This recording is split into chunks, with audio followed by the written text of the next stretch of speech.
નાણામંત્રી નિર્મલા સીતારમણે બજેટમાં યુવાનો અને મહિલાઓ માટે પણ મોટી જાહેરાતો કરી છે। આ બંને વર્ગ માટે કોઈ નવી યોજના જાહેર કરવામાં નથી આવી। જો કે શિક્ષણ અને રોજગારી માટેના વાયદા કરી સુવિધાઓ વધારવાની વાત કરાઈ છે।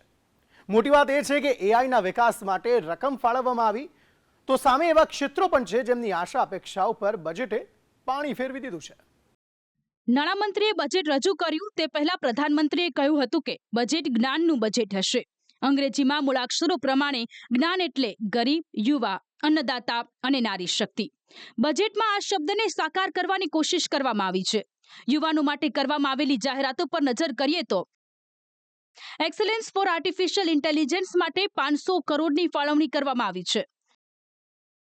2014 બાદ શરૂ કરવામાં આવેલી 5 આઈઆઈટીમાં હોસ્ટેલ સહિતની વ્યવસ્થાઓમાં વધારો કરવામાં આવશે। આગામી 5 વર્ષમાં મેડિકલની 75,000 બેઠકો વધારવામાં આવશે। રિસર્ચ એન્ડ ઇનોવેશન માટે 20,000 કરોડનું ભંડોળ ફાળવવામાં આવશે। આ ઉપરાંત મેક ઇન ઇન્ડિયા હેઠળ ભારતને વૈશ્વિક ક્ષેત્રે રમકડાનું હબ બનાવવાની જાહેરાત કરવામાં આવી છે। બજેટમાં મહિલાઓ માટે કરવામાં આવેલી જાહેરાતો પર નજર કરીએ તો પહેલીવાર ઉદ્યોગમાં પ્રવેશતી SC/ST વર્ગની મહિલાઓને 2 કરોડની ટર્મ લોન અપાશે। મહિલાઓને ઉદ્યોગ સાહસિકતા અને મેનેજમેન્ટની ઓનલાઈન ટ્રેનિંગ અપાશે। બજેટમાં સ્વાસ્થ્ય ક્ષેત્રે પણ મોટી જાહેરાતો કરવામાં આવી છે। આ જોગવાઈઓ પર નજર કરીએ તો તેમાં